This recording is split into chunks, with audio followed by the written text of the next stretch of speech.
السلام علیکم ورحمۃ اللہ وبرکاتہ۔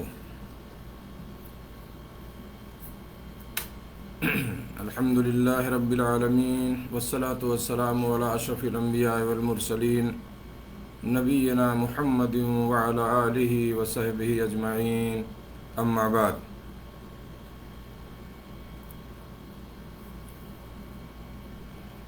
اعوذ باللہ من الشیطان الرجیم۔ یا ایہا الذین آمنوا اتقوا اللہ حق تقاتہ ولا تموتن الا وانتم مسلمون۔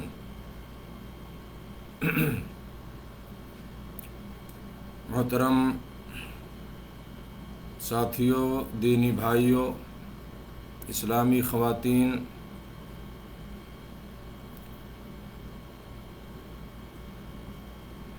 آج رمضان المبارک کی 28 تاریخ، یعنی ہم نے 28 روزہ مکمل کر لیے الحمدللہ۔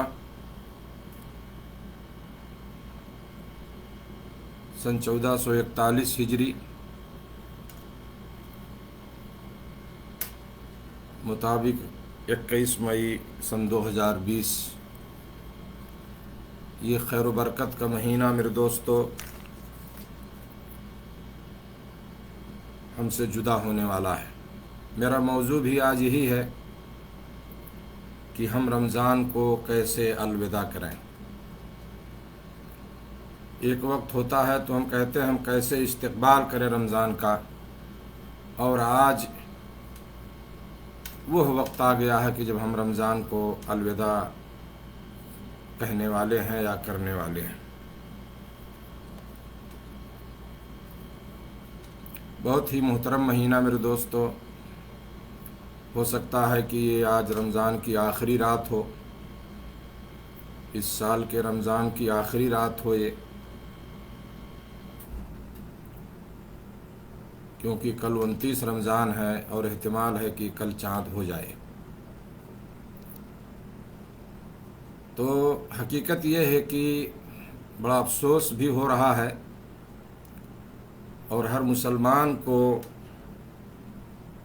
اس پہ غم ہوتا ہے۔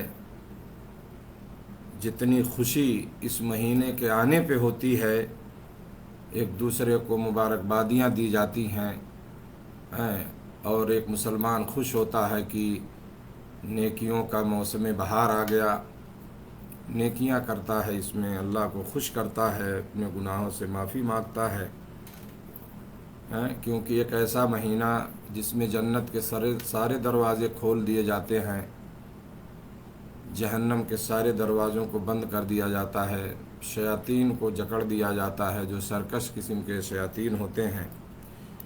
یہ ساری رحمتیں سمجھ رہے ہیں نا، سارا انتظام جو ہے ایک مومن کے لیے اللہ رب العالمین کی طرف سے، تو ظاہر سی بات ہے کہ خوشی ہونی چاہیے، کیونکہ ایسا کوئی مہینہ نہیں ہے۔ یہ وہ مہینہ جس میں قرآن نازل ہوا، یہ وہ مہینہ جس میں ایک رات ہے جس کی عبادت جو ہے 1000 مہینوں کی عبادت سے بہتر ہے، جو لیلۃ القدر ہے، سمجھ رہے ہیں نا۔ تو آج 29ویں رات ہے لیلۃ القدر کی، طاق راتوں میں سے جسے کہا گیا، نبی کریم صلی اللہ علیہ وسلم نے فرمایا ہے اپنی حدیث میں کہ تم اس کو رمضان کے آخری عشرے کی طاق راتوں میں تلاش کرو۔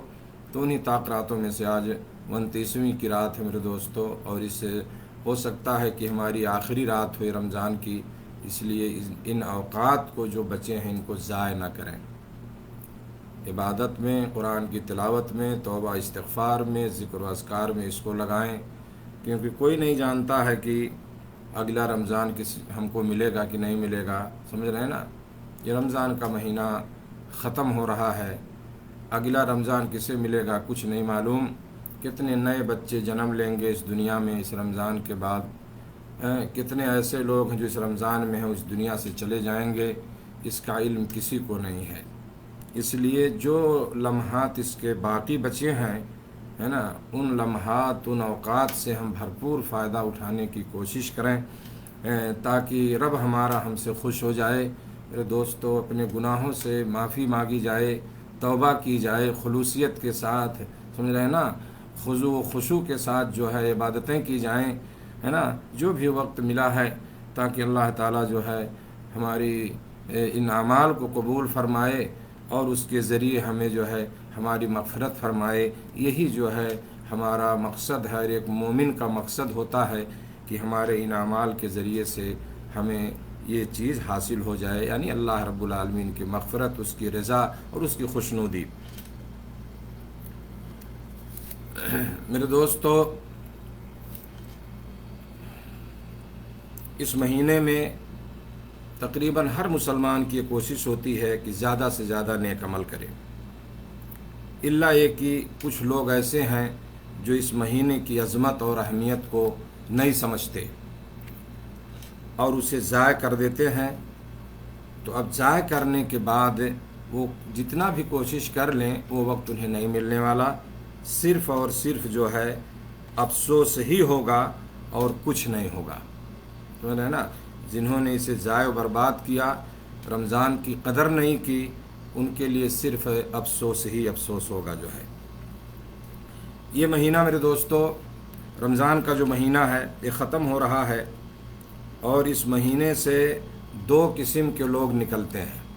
اس مہینے سے دو قسم کے لوگ نکل رہے ہیں، ٹھیک ہے۔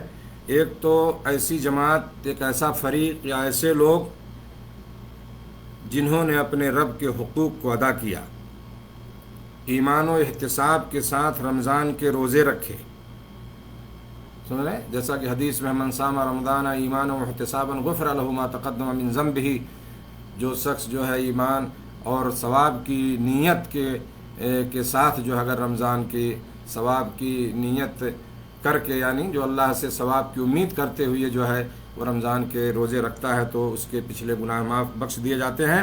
تو بہت سے لوگ ہیں جنہوں نے ایمان و احتساب کے ساتھ روزے رکھے اور اپنے رب کی خوشنودی کو حاصل کرنے کی پوری کوشش کی، رب کی ناراضگی سے بچنے کی کوشش کی، ایسا عمل نہیں کیا جس سے رب جو ہے ناراض ہو جائے۔ تو میرے دوستو، یہ ایسی جماعت جنہوں نے رمضان کے اوقات کو ہر لمحہ ہر منٹ کی قدر کی، اپنے نفسانی خواہشات پہ کنٹرول کیا، گناہوں سے اپنے آپ کو بچایا، تو ایسے لوگ جو ہے گناہوں سے پاک صاف ہو کر نکلیں گے انشاءاللہ۔ یہ پہلا فریق ہے جو اس مہینے سے نکل رہا ہے، سمجھ رہے ہیں نا۔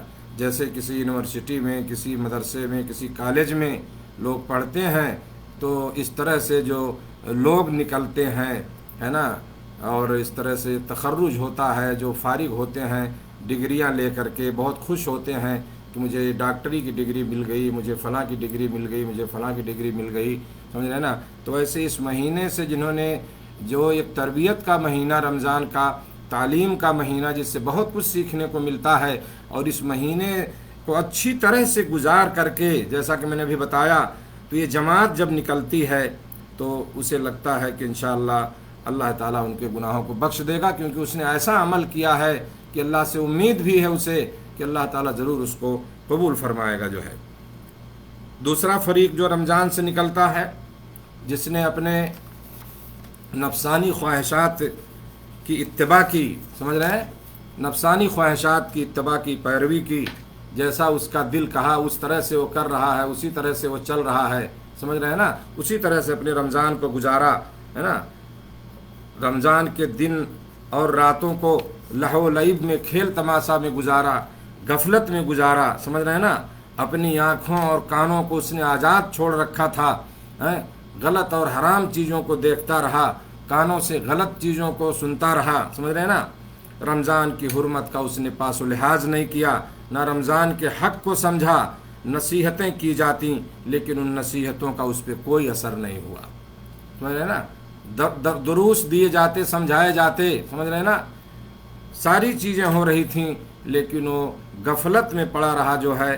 تو جب وقت نکل گیا تو اب اس کے لیے صرف افسوس کے علاوہ کوئی چیز باقی نہیں بچتی ہے، سمجھ رہے ہیں نا۔ تو یہ ایسے قسم کے لوگ ہیں جنہوں نے اس طرح سے ضائع کیا رمضان المبارک کے مہینے کو، میرے دوستوں، ان کے لیے ندامت اور شرمندگی کے علاوہ کوئی چیز انہیں حاصل نہیں ہوگی، ہے نا۔ اب وہ پچھتائے گا صرف اپنی کوتاہی پر، لیکن جب وقت تو نکل گیا تو دوبارہ اس کو نہیں ملنے والا ہے، سمجھ گئے۔ بہت سے ایسے لوگ ہیں جو اس مہینے کو ضائع کر دیتے ہیں اور اس کی اہمیت کو نہیں سمجھتے۔ تو یہ دو قسم کے لوگ ہیں میرے دوستو جو اس مہینے سے نکل رہے ہیں. دونوں قسم کے لوگوں کو بہت ہی دقیق، بہت ہی باریکی سے جو ہے اپنے نفس کا، اپنے اعمال کا محاسبہ کرنا ہوگا. میں بتا رہا ہوں آگے انشاءاللہ، سمجھ رہے ہیں نا. چاہے وہ اس مہینے کی عزت و احترام کرتے ہوئے، اس کی عظمت کو سمجھتے ہوئے جس نے نیکیاں کی ان کو بھی، اور جنہوں نے ضائع و برباد کیا انہیں بھی جو ہے بہت دقیق جو ہے، بہت باریک جو ہے کیا ہے محاسبہ کرنا ہوگا اپنے نفس کا. میرے دوستو، جس نے رمضان سے فائدہ نہیں اٹھایا، کوتاہیاں کی، تقصیر کیا، اس نے کمی کی، اسے نادم ہونا چاہیے، اسے توبہ استغفار کرنا چاہیے. اور اسے جو بھی وقت ملے، جو بھی مل رہا، اگر 20 دن ضائع کر دیا تو 10 دن جو بچے ہیں کم سے کم اس کی اصلاح کر لے. 4-5 دن بچے ہیں، چلیے اگر سب ضائع کیا، اگر 24 گھنٹے 2 دن بچے ہیں اس کے لیے، تو ان کو بھی غنیمت جانے، اللہ سے روئے، توبہ استغفار کرے. اللہ تعالیٰ بخشنے والا ہے. اگر وہ سچے دل سے تائب ہوگا تو انشاءاللہ ضرور اس کی توبہ کو قبول فرمائے گا. وہ اگر اس نے کوتاہیاں کی، سستی کیا، اس میں غفلت میں رہا، تو جو بھی وقت اسے بچا ہے اس میں کیا ہے اسے نادم ہونا چاہیے، شرمندہ ہونا چاہیے اپنے اس عمل پر، اور اللہ رب العالمین سے جو ہے اسے توبہ و استغفار کرنا چاہیے. اسے مکمل خیر تو نہیں ملا، لیکن ہو سکتا ہے کہ کچھ خیر اسے حاصل ہو جائے. تو اللہ سے کی ذات سے کیا ہے اسے مایوس نہیں ہونا چاہیے، اللہ کی رحمت سے اسے مایوس نہیں ہونا چاہیے. اور اسی طرح سے آنے والے دنوں میں ایسا آدمی جس نے رمضان کو ضائع کیا ہے، کمی کوتاہیاں کی ہیں اس میں، ہے نا، آنے والے دنوں میں خیر اور نیکی کے کاموں میں آگے بڑھے اور آنے والے رمضان کا انتظار کرتا رہے. ہو سکتا ہے کہ اگر دنیا میں واقعی ہے، زندہ ہے، تو انشاءاللہ وہ رمضان ملے گا. تو اس رمضان کو اچھی طرح سے گزارنے کی وہ پہلے ہی سے نیت کر لے کہ اللہ رب العالمین جو میں نے غلطی کی، جو میں نے اس رمضان میں مجھ سے کوتاہی ہوئی، وہ آنے والے دنوں میں وہ چیز نہیں ہوگی. تو اس آدمی کے لیے ہے جس نے رمضان کو ضائع کیا ہے، رمضان کے اوقات سے فائدہ نہیں اٹھایا، وہ اس طرح سے اپنے نفس کا محاسبہ کرے. اور دوسرے وہ لوگ جنہوں نے رمضان سے فائدہ اٹھایا، نیک اعمال کیے، سمجھ رہے نا، اللہ کی رضا کے لیے قیام کیا، روزہ رکھا، گناہوں سے بچایا، قرآن مجید کی تلاوت کی، اس طرح سے راتوں کو جاگتا رہا، نوافل میں گزارا، ایسے لوگوں کو کیا ہے اپنے اعمال کے قبولیت کی دعا کرنی چاہیے، ہے نا. اور اس بات سے ڈرنا چاہیے کہ ایسا نہ ہو کہ ہمارے اعمال جو ہم نے کیے ہیں ایسا نہ ہو کہ اللہ تعالیٰ قبول نہ کرے. یہ خوف بھی اس آدمی کو ہونا چاہیے، سمجھ رہے ہیں نا. ایسے لوگوں کے بارے میں اللہ نے فرمایا والذین یؤتون ما آتوا قلوبهم وجلا انہم الی ربہم راجعون. اور اس کا ترجمہ یہ ہے کہ جو لوگ دیتے ہیں اور جو لوگ دیتے ہیں، جو کچھ دیتے ہیں، اور ان کے دل کپ کپاتے ہیں کہ وہ اپنے رب کی طرف لوٹنے والے ہیں. سمجھ رہے ہیں؟ یہ اس آیت کا مطلب ہے. ترمذی کی ایک روایت ہے، سمجھ رہے ہیں نا، اور مسند احمد میں بھی ہے کہ حضرت عائشہ رضی اللہ تعالی عنہا نے پوچھا کس سے؟ نبی کریم صلی اللہ علیہ وسلم سے. حدیث کے الفاظ ہیں قالت سألت رسول اللہ صلی اللہ علیہ وسلم عن هذه الآیہ. اس آیت کے بارے میں انہوں نے اللہ کے نبی صلی اللہ علیہ وسلم سے سوال کیا. کیا سوال کیا؟ کہ کیا یہ وہ لوگ ہیں جو ڈرنے والے لوگ ہیں، ہے نا، جو لوگ دیتے ہیں، جو کچھ دیتے ہیں اور ان کے دل کپ کپاتے ہیں، ڈرتے ہیں، تو کہ ڈرنے والے لوگ کون ہیں؟ جو شراب پیتے ہیں، بدکاری کرتے ہیں، یا چوریاں کرتے ہیں؟ یہ انہوں نے نبی صلی اللہ علیہ وسلم سے سوال پوچھا کہ اس آیت میں جو کہا گیا کہ کون لوگ مراد ہیں یہاں جو ڈر رہے ہیں، تو اللہ کے نبی صلی اللہ علیہ وسلم نے فرمایا نہیں، بلکہ وہ لوگ ہیں جو نماز پڑھتے، روزہ رکھتے، صدقہ و خیرات کرتے ہیں، لیکن ڈرتے رہتے ہیں کہ کہیں یہ نامقبول نہ ٹھہریں، یعنی یہ ہمارا عمل جو ہے ایسا نہ ہو کہ اللہ تعالیٰ انہیں قبول نہ فرمائے. میرے دوستو، تو یہ ان لوگوں کی بارے میں سمجھ رہے ہیں نا کہ جو لوگ اللہ رب نماز پڑھتے ہیں، روزہ رکھتے ہیں، صدقہ کرتے ہیں، سمجھ گئے نا، اور ساری نیکیاں کر رہے ہیں، لیکن انہیں یہ ڈر ہے کہ ایسا نہ ہو کہ ہم یہ کر بھی رہے ہیں اور ایسا نہ ہو کہ اللہ رب العالمین کے ہاں یہ ہمارے اعمال جو ہے قبول نہ کیے جائیں۔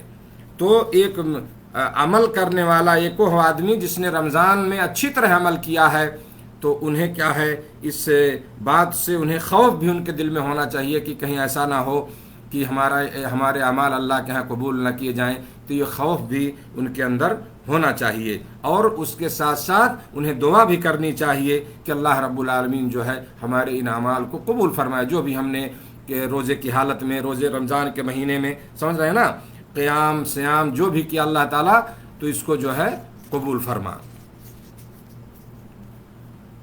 میرے دوستو، تعجب تو یہ ہے، اس بات پہ ہوتا ہے کہ رمضان کے بعد جیسے کچھ لوگ ایسا محسوس کرتے ہیں، یا ہم اپنے کو بھی شامل کریں، ایسا ہم محسوس کرتے ہیں کہ سارے ہمارے اعمال تو قبول ہو گئے، سمجھ گئے نا، اور جیسے اس کی گارنٹی مل گئی ہو کہ یہ جو ہمارے اعمال ہیں یہ قبول ہو گئے جو ہے، اب اس میں کسی چیز کا کوئی شبہ نہیں ہے، سمجھ رہے ہیں نا، اس میں کوئی شبہ نہیں ہے۔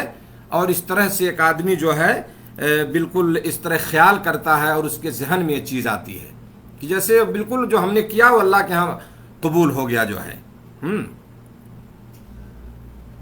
تو یہ چیز جو ہے نہیں ہونی چاہیے، اللہ سے دعا کرتے رہیں، جو کچھ ہم نے کیا، عمل کیا ہے نا، اللہ تعالیٰ جو ہے اس کو قبول فرمائے، اور ہمیشہ یہ چیز ہمارے دماغ میں رہے کہ ایسا نہ ہو کہ یہ چیزیں ہمارے اعمال جو ہے قبول نہ ہوں۔ تو اس طرح میرے دوستو، کوئی آدمی جو ہے نا، یعنی اپنے عمل کے بارے میں ایسے فکر نہیں کرتا، نہ اس کا مراجعہ کرتا ہے، نہ ہی اپنے اخلاص کے بارے میں سوچتا ہے کہ عمل کے وقت اس کا اخلاص کیسا تھا، نہ ہی اللہ سے گریہ وزاری کرتا ہے کہ اللہ اس کے عمل کو قبول فرمائے، تو یہ چیز ہمارے اندر نہیں ہونی چاہیے۔ ہمیں سوچنا چاہیے کہ جو کچھ ہم نے عمل کیا اس میں کتنا ہمارا اخلاص تھا، کس طرح ہم نے اس عمل کو کیا ہے نا۔ تو اس طرح سے جو ہے اللہ سے گریہ وزاری کرنا چاہیے، دعا بھی کرتے رہنا چاہیے کہ وہ ہمارا عمل مقبول ہو جائے۔ بعض سلف صالحین کے بارے میں آتا ہے کہ وہ رمضان کے بعد 6 مہینے تک یہ دعا کرتے تھے کہ اللہ ان کے اعمال کو جنہوں نے رمضان میں کیا ہے اسے قبول فرما لے۔ آپ سوچئے، رمضان ختم ہو گیا، 6 مہینے تک وہ دعا کر رہے ہیں رمضان کے بعد کہ اللہ جو ہم نے رمضان میں عمل کیا تھا رب العالمین تو اس کو قبول فرما۔ اور ہم کتنی بار دعا کرتے ہیں رمضان کے بعد؟ نماز روزہ کر لیا، اس میں قرآن کچھ پڑھ لیے، تراویح، تو ایسا لگ رہا ہے جیسے کہ اب سب کچھ ہمارا اللہ کے ہم مقبول ہو گیا، ہم نے سب کچھ کر لیا۔ ٹھیک ہے، اللہ سے حسن ظن رکھنا چاہیے، ہے نا، حدیث ہے نا، اللہ تعالیٰ فرماتا ہے کہ میں اپنے بندے کے گمان کے مطابق اسے بدلہ دیتا ہوں، سمجھ رہے ہیں؟ تو گمان رکھنا چاہیے، حسن ظن بالکل کرنا چاہیے، لیکن ہمیں اس خوش فہمی میں نہیں رہنا چاہیے کہ جو ہم نے سب کر لیا وہ سب قبول ہو گیا جو ہے۔ اللہ سے دعا کریں آپ۔ یہ سلف صالحین 6 مہینہ دعا کرتے تھے رمضان کے بعد، تو ہم رمضان کے بعد بھی دعا کریں کہ اللہ تعالیٰ جو ہے ہمارے ان اعمال کو جو ہم نے جو بھی ٹوٹا پھوٹا ہم نے کیا ہے رمضان میں جو ہم نے گزارا ہے، اللہ تعالیٰ ہمارے ان اعمال کو قبول فرمائے جو ہے۔ تو میرے دوستو، ہمیں اللہ رب العالمین سے مایوس نہیں ہونا چاہیے، بلکہ اپنے نفس کا محاسبہ کرنا چاہیے، اس لیے کہ نفس کا محاسبہ کرنا یعنی اعمال پر جو ہے، جو آپ عمل کرتے ہیں اس تعلق سے جو ہے محاسبہ کرنا جو ہے نفس کا، اور نہ قبول ہونے پر ڈرتے رہنا، یہ مومنین کی صفات میں سے ہے اور متقیوں کی پہچان ہے۔ یہ آپ اپنے عمل پر محاسبہ کریں اور ڈرتے رہیں کہ پتہ نہیں قبول ہو کہ نہیں ہو، اے اللہ قبول فرما، دعا بھی کرتے رہیں، یہ مومنین کی صفات ہے، متقیوں کی پہچان ہے، یہ سمجھ رہے ہیں نا میرے دوستو۔ گرچہ عمل کا قبول ہونا یہ غیب سے متعلق ہے، جس کا علم صرف اللہ رب العالمین کو ہے، سمجھ رہے ہیں؟ ہم عمل کرتے ہیں، ہمیں نہیں پتہ، لیکن ہم اللہ سے اچھی امید رکھتے ہیں اور اللہ رب العالمین ہی جانتا ہے نا۔ لیکن کیا ہے، ہر چیز کی کوئی ایک علامت ہوتی ہے، تو عمل کے قبول ہونے کی بھی کچھ علامتیں ہیں جو اس پہ دلالت کرتی ہیں، جیسا کہ کچھ علماء نے اس کو ذکر کیا ہے۔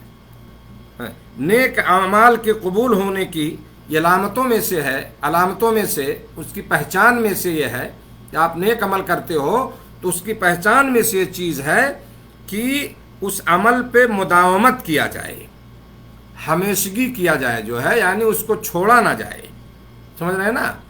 بعض سلف کا قول ہے کہ ایک نیکی کا ثواب اس کے بعد نیکی کرنے پہ ملتا ہے. ثواب الحسنت الحسنۃ بعدہا. سمجھ رہے ہیں نا. یعنی آپ اس کو کرتے رہیے. آج ایک نیکی کر دیے تو نہیں، ریگولر کرو اس چیز کو، مداومت ہونی چاہیے اس پر، ہمیشگی ہونی چاہیے. یہ ایک پہچان ہے اعمال کے قبول ہونے کی. اور ایک حدیث میں ہے کہ احب الاعمال الی اللہ ادومها وان قل. اللہ کو سب سے زیادہ محبوب عمل وہ ہے جو پابندی سے کیا جائے. جو عمل پابندی سے کیا جائے، چاہے وہ تھوڑا ہی ہو. آپ ریگولر اس کو کر رہے ہیں، آپ 4 رکعت نفل ڈیلی پڑھ رہے ہیں، کوئی مسئلہ نہیں کہ آپ 20 رکعت پڑھیں، لیکن آپ برابر کریے اس کو. آپ ہفتے میں، مہینے میں 4 دن پر کسی غریب کو کچھ صدقہ دے رہے ہیں، 2-4 ریال، 10-5 ریال، آپ اس کو دیتے رہیے. یہ ہے عمل پر کو پابندی سے کرنا. جو بھی آپ نیک عمل کر رہے ہیں وہ پابندی سے کی جائے، ہے نا. اس کو چاہے وہ تھوڑا ہی عمل ہو، بہت کوئی ضروری نہیں ہے بہت بڑا عمل ہے دیکھنے میں، نہیں.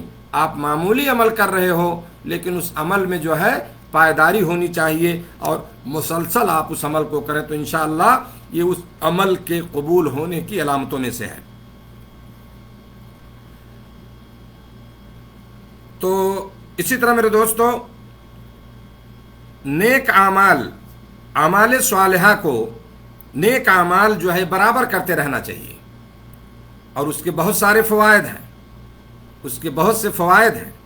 ان فوائد میں سے کچھ فوائد میں ذکر کر رہا ہوں، ہے نا. کہ نیک اعمال جو برابر کیا جائے، پابندی سے کیا جائے تو اس کے فوائد کیا ہیں. پہلی چیز تو میرے دوستو، یہ نبی کریم صلی اللہ علیہ وسلم کا طریقہ رہا ہے. ہمارے نبی جناب محمد رسول اللہ صلی اللہ علیہ وسلم کا طریقہ رہا ہے یہ. اور آپ کی اتباع ضروری ہے ہمارے لیے. جتنا آدمی جتنا کوشش کر سکے، ایک مومن جو ہے وہ نبی کریم صلی اللہ علیہ وسلم کو اپنا اسوہ بنائے، اپنا نمونہ بنائے. آپ صلی اللہ علیہ وسلم کے اتباع کرتے ہوئے جو ہے ان اعمال کو ادا کرنے کی یا وہ اعمال صالحہ کرنے کی کوشش کرے جو ہمارے نبی کریم صلی اللہ علیہ وسلم نے کیا ہے اور آپ نے اس کی تعلیم دی، اس کو آپ نے سکھایا ہے. وَلَكُمْ فِي رَسُولِ اللَّهِ أُسْوَةٌ حَسَنَةٌ. اللہ نے کہا قرآن میں. حضرت عائشہ رضی اللہ تعالیٰ عنہ فرماتی ہیں کہ کان رسول اللہ صلی اللہ علیہ وسلم اذا عمل عملا اثبته وكان اذا نام من الليل ومرض صلى من النهار 12 رکعہ. 12 رکعہ مسلم شریف کی روایت ہے. فرماتی ہیں کہ اللہ کے نبی صلی اللہ علیہ وسلم جب کوئی عمل کرتے تھے تو اس کو پابندی سے، سمجھ رہے ہیں نا، اس کو ثابت رکھتے تھے. یعنی یہ نہیں کہ آج کیا کل نہیں کریں گے جو ہے. اور آپ صلی اللہ علیہ وسلم جب رات میں کبھی سو جاتے یا آپ بیمار ہو جاتے تو دن میں جو ہے 12 رکعتیں پڑھتے تھے. اگر رات کو نہیں پڑھ پائے تو دن میں پڑھا کرتے تھے جو ہے. یہ طریقہ ہے میرے دوستو ہمارے نبی کریم صلی اللہ علیہ وسلم کا، آپ کا جو طریقہ رہا ہے. ٹھیک ہے. اسی طرح سے اس کے فوائد میں سے یہ ہے کہ ہمیشہ جو ہے اس بندے کا اللہ سے کیا ہے تعلق رہتا ہے، اس کا دل جڑا ہوتا ہے. جب وہ برابر نیک عمل کر رہا ہے، پابندی سے کر رہا ہے، تو اس کا دل جو ہے اللہ رب العالمین سے جڑا رہتا ہے، جس سے اس کو طاقت اور قوت ملتی ہے اس عبادت کے کرنے پر، اس نیک عمل کے کرنے پر، اور اس کا تعلق بھی جو ہے اللہ رب العالمین سے مضبوط ہوتا ہے. یہ بھی اس کا ایک فائدہ ہے. اسی طرح میرے دوستو اس کے فوائد میں سے کہ نفس کو جو ہے غفلت اور سستی سے روکا جاتا ہے اور اچھے کاموں کا، نیک اعمال کا جو ہے عادی بنایا جاتا ہے. وہ کب ہوگا؟ جب آپ پابندی سے کوئی نیک عمل کرو گے، مسلسل اس کو کرو گے. اسی طرح میرے دوستو نیک عمل پر ہمیشگی کرنا جو ہے اللہ رب العالمین کی محبت کا سبب ہے. اللہ رب العالمین جو ہے اس بندے کو اپنا محبوب بنا لیتا ہے. سمجھ گئے نا. حدیث قدسی میں ہے، بخاری کی روایت ہے، ما یزال عبدی یتقرب الیہ بالنوافل حتی احبہ. اللہ تعالیٰ فرماتا ہے حدیث قدسی کہ ایک بندہ نوافل کے ذریعے مجھ سے قریب ہو رہا ہے، مجھ سے قریب ہونا چاہتا ہے. سمجھ رہے ہیں نا. ما یزالو یعنی وہ نوافل پڑھ رہا ہے، پابندی سے پڑھ رہا ہے، نوافل کے ذریعے سے وہ میری قربت چاہتا ہے نا، تو یہاں تک کہ جو ہے وہ مجھ سے یعنی جب قریب ہونا چاہتا ہے تو میں اس سے محبت کرنے لگتا ہوں۔ اللہ رب العالمین اسے اپنا محبوب بناتا ہے۔ میرے دوستو کتنی بڑی جو ہے شرف کی بات یہ ہے کہ اللہ تعالیٰ جس بندے سے محبت کرنے لگے، سمجھ گئے؟ تو نیک عمل پر ہمیشگی اور مداومت کرنا یہ اس کے فائدے میں سے ہے۔ اسی طرح میرے دوستو اس کے فائدے میں سے ایک چیز یہ بھی ہے کہ یہ مشکلات اور تکلیفوں سے نجات کا ایک بہت بڑا سبب ہے۔ نیک اعمال اگر مسلسل کیے جاتے ہیں تو اس سے کیا ہے کہ ایک بندے کو جو ہے پریشانیوں سے نجات ملتی ہے، جیسا کہ حدیث میں ہے، مسند احمد کی روایت، مشہور روایت ہے، احفظ اللہ یحفظک، ہے نا، تعرف الیہ فی الرخاء یعرفک فی الشدہ، سمجھ رہے ہیں؟ یہ اللہ کے نبی صلی اللہ علیہ وسلم کی بہت مشہور روایت ہے جو عبداللہ بن عباس رضی اللہ تعالی عنہما کی حدیث ہے، اور انہی سے نبی کریم صلی اللہ علیہ وسلم نے فرمایا تھا۔ وہ نبی کریم صلی اللہ علیہ وسلم کے پیچھے جو ہے آپ کی سواری پر بیٹھے ہوئے تھے، تو آپ صلی اللہ علیہ وسلم نے انہیں نصیحت کی تھی کہ احفظ اللہ یحفظک، تو اللہ کی حفاظت کر، اللہ تیری حفاظت کرے گا۔ تو اللہ کی حفاظت کا مطلب کیا ہے کہ اللہ سے ڈر، یعنی اس کے اوامر اور نواہی میں تو اللہ سے ڈر جو ہے، یعنی اس کے اوامر جو اللہ کا حکم ہے اس کو بجا لا، جس سے روکا ہے اللہ نے اس سے رک جا، ہے نا، یعنی اطاعت و فرما برداری میں لگا رہے، معاصی اور گناہ سے جو ہے تو دور رہے۔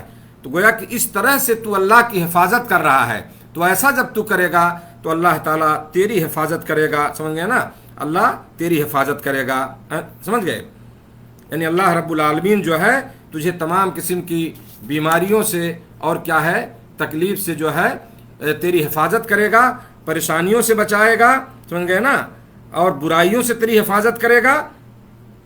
اور اس میں آپ صلی اللہ علیہ وسلم نے فرمایا جو ہے تعرف الی اللہ فی الرخاء یعرفک فی الشدہ، یعنی خوشحالی میں جو اللہ نے تجھے نعمتیں دی ہیں اس وقت تو اگر اللہ کو پہچانتا ہے نا، اللہ کو یاد کرتا ہے، تو اللہ تعالیٰ شدت اور پریشانی میں جو ہے اللہ رب العالمین تیری مدد کرے گا، جو ہے وہ بھی تجھے پہچانے گا۔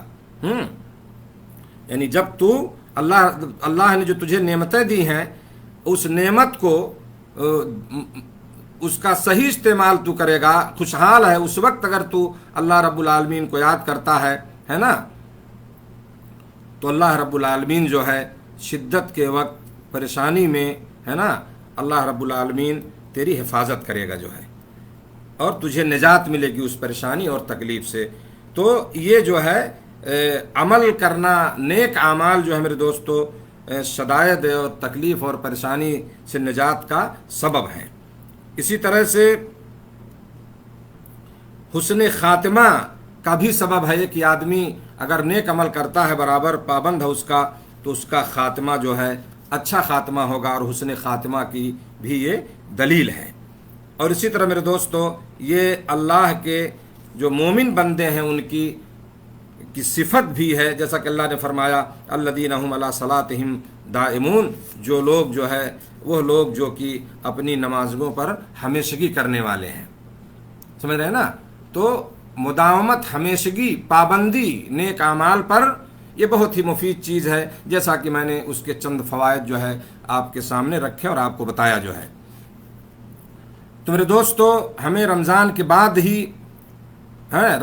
بعد بھی جو ہے ویسے رہنا چاہیے جیسے ہم رمضان میں تھے۔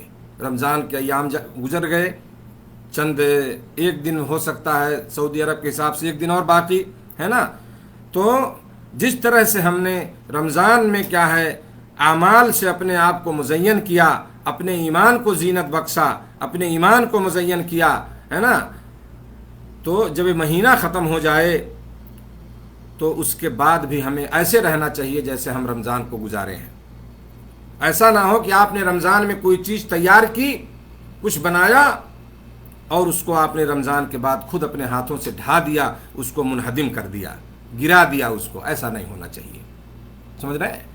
جس طرح سے رمضان میں آپ نے اپنی زندگی کو گزارا ہے، اسی طرح سے جو ہے رمضان کے بعد بھی ہمیں ہونا چاہیے ایک مہینہ میرے دوستو جو ایک تربیت کا مہینہ ہے، جو ہم سیکھتے ہیں اس مہینے سے، اس کا اثر ہماری زندگی میں رمضان کے بعد بھی ہونا چاہیے. سمجھ رہے ہیں نا؟ ایسا نہیں ہے کہ نماز صرف رمضان میں فرض ہے، صدقہ خیرات صرف رمضان میں فرض ہے، نوافل صرف رمضان میں فرض ہے، قرآن کی تلاوت صرف رمضان میں فرض ہے. سمجھ گئے؟ ایسا نہیں ہے. یہ ہمیشہ آپ کو کرنا ہے، پورے سال آپ کو کرنا ہے. سمجھ رہے ہیں نا؟ تو آپ اگر یہ چیز آپ کے اندر باقی ہے تو آپ خود فیصلہ کر لیجئے گا کہ آپ نے رمضان سے کچھ فائدہ اٹھایا. لیکن اگر رمضان کے بعد ہماری وہی حالت ہو گئی جو رمضان کے پہلے تھی، اگر رمضان کے پہلے ہم نے کچھ کوتاہیاں کی، رمضان میں سدھر گئے، لیکن رمضان کے پہلے کی طرح اگر ہماری حالت ہو گئی تو آپ یہ سمجھ لیں کہ آپ یہ خود فیصلہ کر لیں کہ شاید ہم نے رمضان سے کچھ بھی نہیں سیکھا اور رمضان سے ہمیں کچھ بھی فائدہ نہیں ملا. سمجھ رہے ہیں نا؟ اس ایک مہینے کا اثر، ایک مہینے کی تدریب، ایک مہینے کی ٹریننگ نیکیوں پر جو ہو رہی ہے، اگر اس کا اثر ہمارے رمضان کے بعد نہ ہو، اس کا کوئی فائدہ نہیں ہے. میرے دوستو، جس طرح اپنے خواہشات پہ کنٹرول کرتے ہیں، آپ نے کیا رمضان میں، اپنے نفس پہ کنٹرول کرتے ہیں، صبر کیا آپ نے، جو چیزیں حلال تھیں اس کے بھی قریب نہیں گیا، کھانا پینا حلال آپ نے چھوڑا اس کو. سمجھ گئے نا؟ ساری چیزوں کو کنٹرول کیا، گناہوں سے اپنے آپ کو بچایا، اپنی زبان کو کنٹرول میں رکھا، اپنے کان کو کنٹرول میں رکھا، پورے بدن کے اعضاء آپ کے کنٹرول میں تھے. تو وہی چیز رمضان کے بعد بھی ہونی چاہیے. کوشش کریں، اللہ سے توفیق چاہیں، وہی اللہ آپ کے لیے آسانی کرے گا جب ہماری اور آپ کی نیتیں ٹھیک ہوں گی.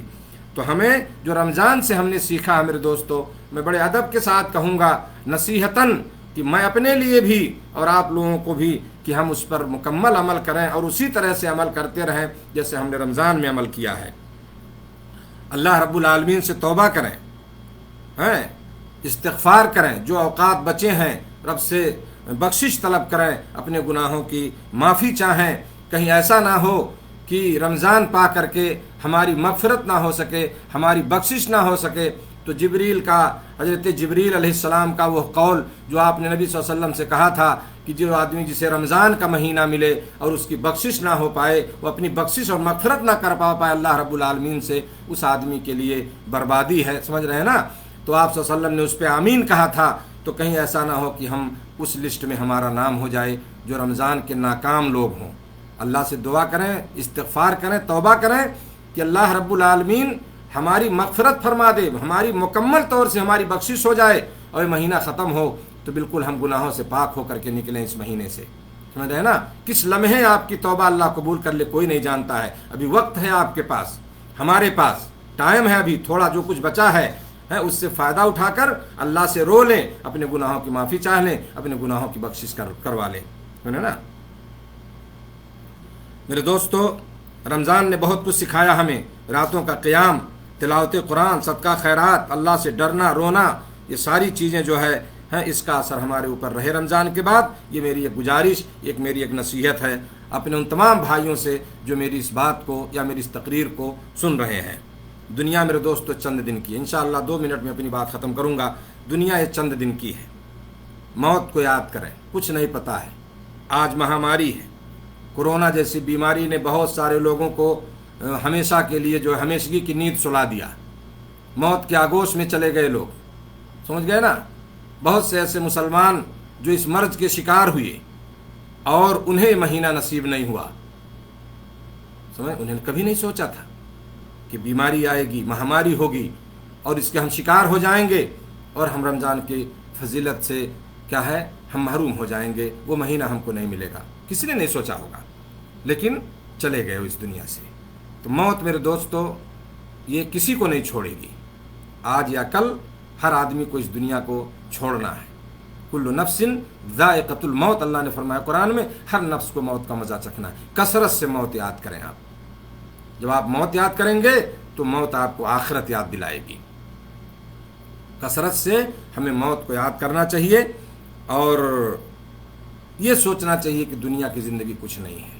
دنیا کی محبت ہمارے دلوں میں نہ آنے پائے، اس سے آپ دور رہیں، اللہ کی طرف لگیں، اللہ سے جڑیں. کوئی نہیں جانتا کہ کہاں اس کی موت ہوگی. وما تدری نفس بأی ارض تموت، کس سرزمین پر وہ مرے گا، کہاں مرے گا، کس حالت میں مرے گا، کوئی نہیں جانتا. اس لیے مسلمان میرے دوستو، ایک مومن آدمی ہمیشہ جو ہے آخرت کی طرف جانے کے لیے تیار رہتا ہے. ہے نا. اور آخری بات یہ ہے کہ صدقے فطر جو ہے ادا کریں.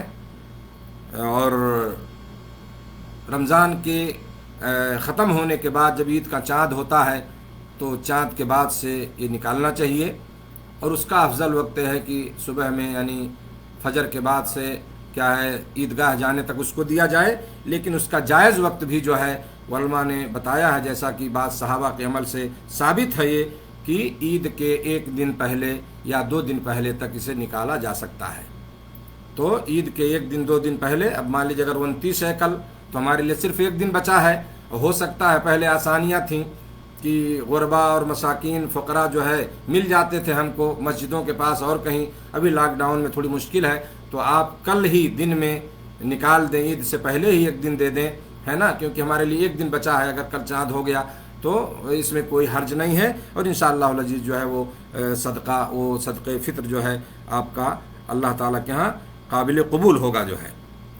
اور 2.5 کلو ایک آدمی کی طرف سے دیا جائے، اناج دیا جائے، نقد نہ دیا جائے. نقد کی کوئی دلیل نہیں ہے.